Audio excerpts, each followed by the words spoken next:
pessoal, tudo bem com vocês? Espero que sim. Animados para a nossa aula de hoje? Sim? Então vamos lá.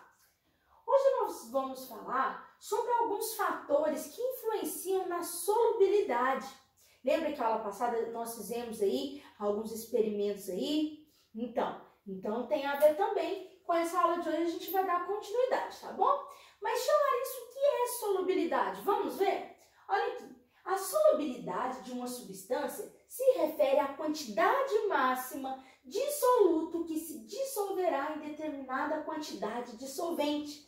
Lembra que o soluto do experimento da aula passada era o sal e o solvente era a água? Então está relacionada à capacidade disso, né? A capacidade máxima aí do soluto que se dissolverá no solvente, tá?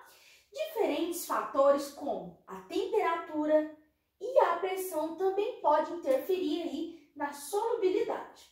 Olha só, aí no livro de vocês tem um experimento, né, que mostra uma garrafa de refrigerante a uma temperatura de 8 graus e outra em uma temperatura de 25 graus, ou seja, 25 graus está em temperatura ambiente, enquanto essa de 8 graus, que está na temperatura mais baixa, está gelada, né? Então, olha só, lembrando que o refrigerante é uma mistura, ok? E uma das substâncias dessa mistura é o gás carbônico, que permanece aí diluído aí, dissolvido no líquido, né? No caso do refrigerante, por causa da alta pressão no interior da garrafa. Por isso que toda vez que a gente, né, abre uma garrafa de refrigerante, dá aquela tss, né, por causa da pressão que tem no interior da garrafa e também por causa do gás carbônico diluído nessa água, tá bom? Então, no momento em que a garrafa foi aberta nas situações A e B, né, diminuiu-se a pressão no interior da garrafa, permitindo a saída de parte do gás carbônico. Foi o que eu acabei de falar. E essa saída pode ser observada também pela presença de bolhas, não é? Quando a gente abre o refrigerante, tem alguns que chegam até a supitar, né? Então, é dessa forma que acontece. A quantidade de gás carbônico que saiu do refrigerante foi maior na situação em que ela estava na temperatura de 25 graus, né? Ou seja, a temperatura também influencia na solubilidade, tá bom? Isso aconteceu porque a temperatura exerce, então, a influência na solubilidade de uma substância. Foi o que eu acabei de falar. Nesse caso, a solubilidade do gás carbônico no refrigerante é menor quanto maior for a temperatura, né? Então, quanto maior a temperatura aí, menor a solubilidade da substância. Dessa maneira, podemos concluir que a pressão e a temperatura são fatores aí que influenciam na solubilidade, tá bom? Agora, a gente vai falar um pouquinho sobre os medicamentos, a saúde e o meio ambiente, né? O livro trouxe esse tema e a gente vai abordar então, tá bom? Vamos lá. Os medicamentos, gente, já fazem parte da vida de nós seres humanos, não é verdade? E ajudam aí a aliviar alguns sintomas, né? A tratar e às vezes até curar algumas doenças. Então, os medicamentos são muito importantes. Ao longo do tempo, o ser humano aperfeiçoou, né, algumas pesquisas e, com o auxílio da tecnologia, desenvolveu aí diversos medicamentos que possibilitaram, então, o tratamento e a cura de diferentes doenças, né? Muitos medicamentos trouxeram, então, qualidade de vida e também esperança a portadores de doenças graves, como, por exemplo, o câncer e a AIDS. O desenvolvimento de uma grande variedade de medicamentos trouxe benefícios para a sociedade.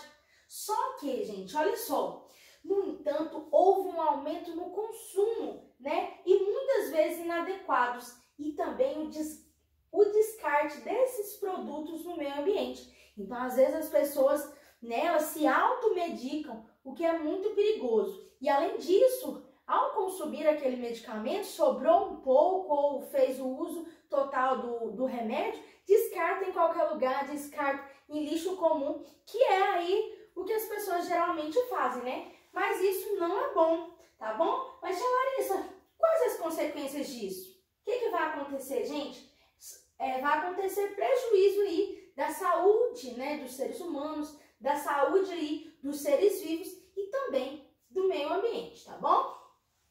O consumo inadequado de medicamentos e a automedicação representam riscos à saúde e podem facilitar o desenvolvimento aí de algumas doenças, né, cada vez mais graves, como aí algumas causadas pelas superbactérias. Foi o que eu falei, às vezes a pessoa fica doente, ela mesma se automedica. Então, isso é muito perigoso, tem que ser avaliado por um médico, tá? E não feito pela automedicação.